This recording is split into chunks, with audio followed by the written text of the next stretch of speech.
materi kali ini tentang minyak bumi.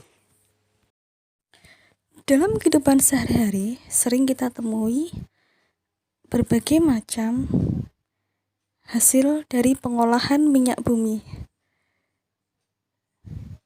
Kita berjalan di dapur, kita akan menemui ada LPG, kemudian minyak tanah, dan juga mungkin kita berkendara menggunakan bensin.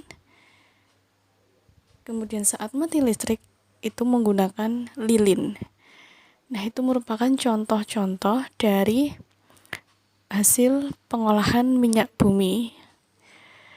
Kemudian sebenarnya minyak bumi itu berasal dari kata petroleum, yang artinya adalah berasal dari dua kata, petrus dan oleum. Petrus sendiri adalah batu, kemudian oleum itu adalah minyak. Mengapa bisa dikatakan batu dan minyak? Kita lihat sejarah dari proses terbentuknya minyak bumi. Proses terbentuknya minyak bumi itu berasal dari proses pelapukan fosil tumbuhan dan hewan purba yang tertimbun mengendap berjuta-juta tahun, yang tertutup oleh pasir, lumpur, dan mendapat tekanan dari panas bumi yang alami. Kemudian, jasad relik-relik tersebut itu mati lalu akan membusuk hingga makin lama makin menumpuk. Kemudian tertutup oleh batuan sedimen. Di dalam lapisan tanah yang kedap air, tempat berkumpulnya minyak bumi yang disebut dengan antiklinal atau cekungan, ini lapisan yang paling bawah berupa air. Lapisan di atasnya adalah minyak bumi dan rongga di atas minyak bumi berisi gas alam. Karena adanya gaya kapilaritas minyak bumi naik ke atas melewati bebatuan sedimen, sampai batuan sedimen ini membentuk akumulasi minyak yang terperangkap oleh perangkap minyak, maka akan memperoleh minyak dan gas alam. Nah, cara pengolahan minyak bumi ini melewati beberapa tahap. Yang pertama adalah destilasi, kemudian cracking, reforming, polimerasi, treating, dan juga blending. Yang pertama adalah destilasi, merupakan proses awal untuk memisahkan menjadi fraksi-fraksi minyak bumi. Contohnya nanti akan dibagi menjadi beberapa bagian. Misalnya ada LPG, bensin, aftur. Nah, ini nanti menggunakan proses destilasi atau penyulingan yang merupakan pemisahan campuran. Ini berdasarkan perbedaan titik didihnya. Nah, kita lihat di bagian ini.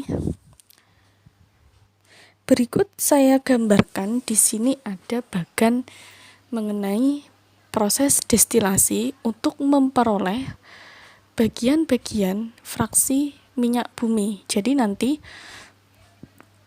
di dalam pemanasan suatu bahan bakar dipanaskan, kemudian nanti akan memperoleh bagian-bagian lapisan yang didasarkan dengan perbedaan titik didihnya dan juga jumlah atom C-nya.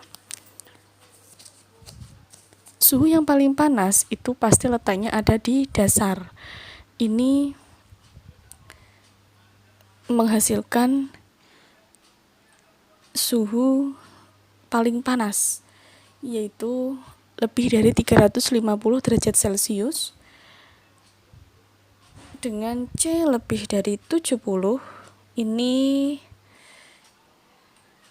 penerapannya adalah sebagai bahan bakar aspal atau pelapis jalan. Kemudian naik lagi, ini ada sekitar C 20 sampai 70 adalah minyak bakar. Kemudian naik lagi sekitar 270 derajat Celcius, itu C 20 hingga C 50. Ini bahan bakar pelumas. Kemudian naik lagi 170 derajat Celcius, C 14 sampai C 20. Ini adalah bahan bakar diesel. Kemudian naik lagi dengan suhu semakin rendah, ini adalah sekitar 120 derajat Celcius, C 10 sampai C 16. Ini adalah bahan bakar kerosin untuk pesawat terbang. Kemudian naik lagi, itu suhunya semakin sedikit, yaitu 70 derajat Celcius, C 5 hingga C 10 atau bahan bakar gasolin. Kemudian naik lagi sekitar 20 derajat Celcius, C 5 hingga C 9. Ini adalah bahan bakar nafta.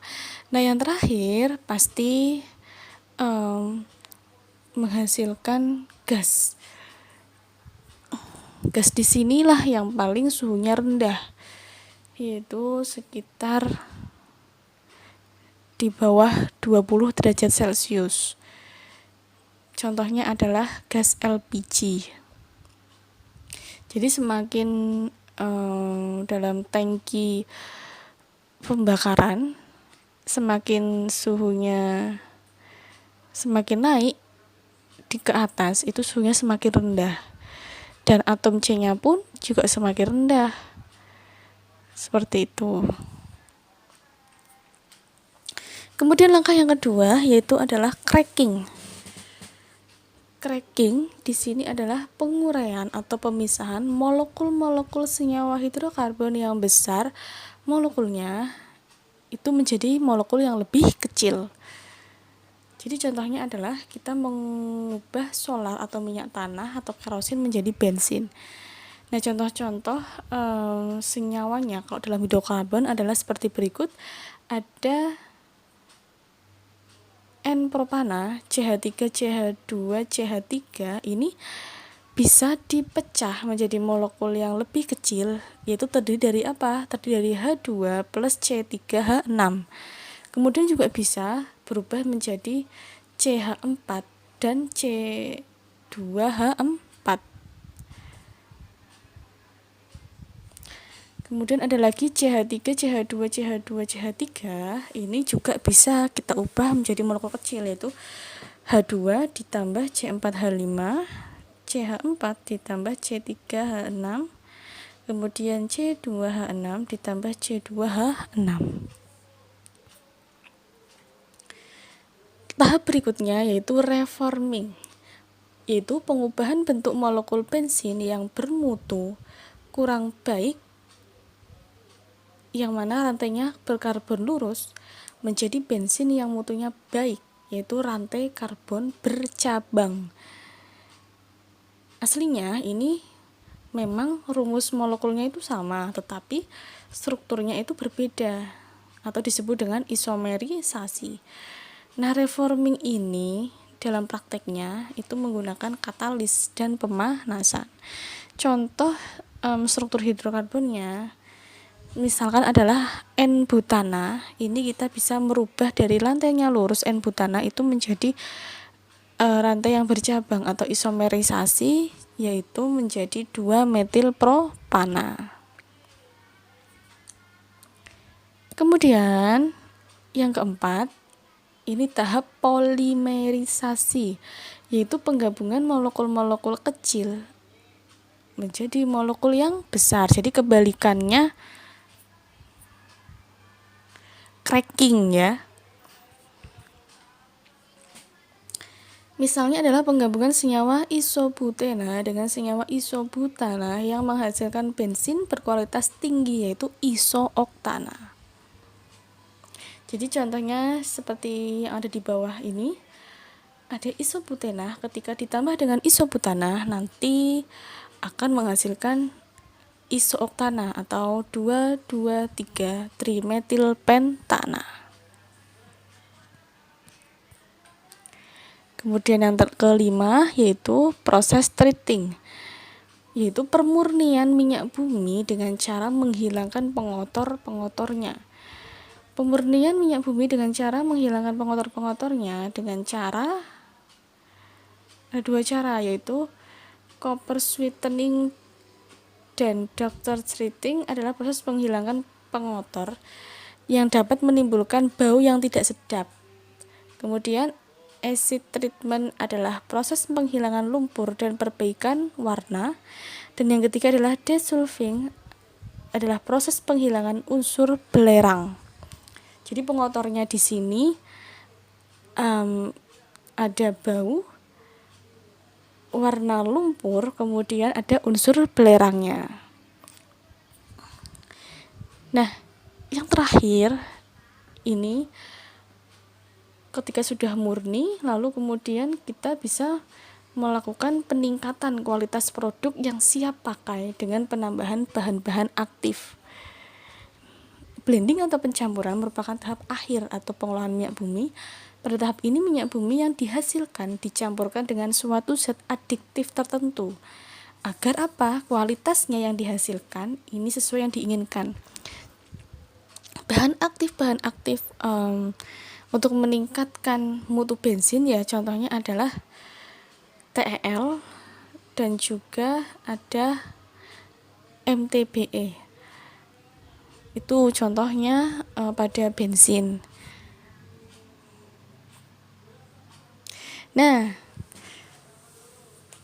kalau kita melihat mutu bensin itu kita bisa mengetahui dengan cara mengetahui bilangan oktannya.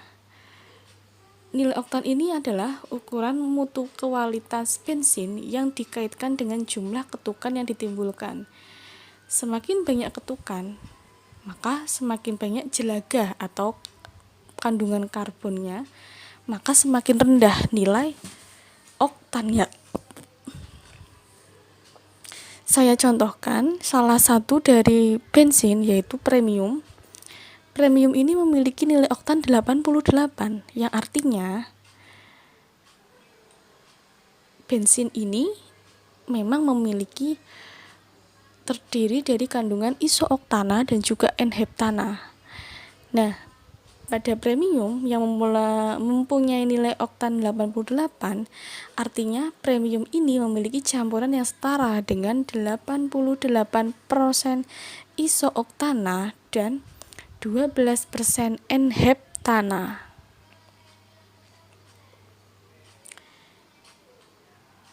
Nah, nilai oktannya karena rendah, itu bisa ditingkatkan dengan cara yang pertama, kita bisa melakukan reforming atau mengubah rantai yang lurus itu menjadi rantai yang bercabang. Kemudian yang kedua, ini menggunakan blending atau pencampuran bensin yang murni dengan menambahkan zat hasil cracking atau ditambahkan dengan zat anti ketukan atau anti knocking. Contohnya yaitu TEL atau tetraethylit dan MTBE atau metil tertialibutil ether yang ramah lingkungan. Kita lihat kualitas bensin. Bensin itu terdiri dari ada premium, ada pertalite, dan ada pertamax. Mengapa harga masing-masing ini berbeda? Dikarenakan mempunyai nilai oktan atau nilai angka juga berbeda, yang menandakan bahwa ini akan ada mutu bensin yang lebih baik jika harganya tinggi dan kualitasnya bagus. Premium memiliki nilai oktan 88, kemudian pertalite nilai oktannya 90 dan juga Pertamax itu memiliki nilai oktan 92. Artinya, jika kita melihat mutu bensin, semakin banyak nilai oktannya, nanti akan semakin tinggi sistem mutu bensin dan knockingnya itu semakin rendah, yang menimbulkan kerja mesin itu akan lebih bagus. Kita bisa melihat jarak tempuh per 1 liter, kalau premium itu 10 km, Pertalite 11,6 km, dan Pertamax itu bisa sampai 12,5 km. Ya, walaupun harganya memang jauh lebih mahal, tapi kualitas mutu bensin itu jauh lebih bagus menggunakan Pertamax. Ini adalah perbedaan dari kandungan bensin di dalam kendaraan.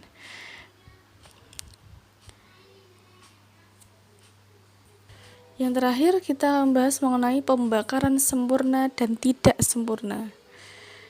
Pembakaran sempurna dan tidak sempurna ini didasarkan dari hasil yang didapat. Jadi yang pertama, reaksi pembakaran tidak sempurna. Misalkan saya punya kayu, pembakaran itu mengandung oksigen, ditambah oksigen menjadi CO plus CO2 ditambah C dan H2O.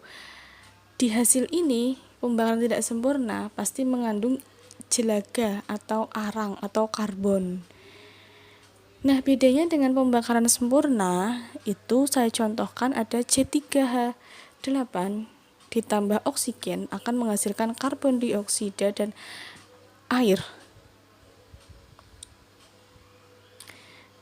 Nah, di hasil pembakaran sempurna itu tidak menghasilkan arang atau jelaga atau karbon.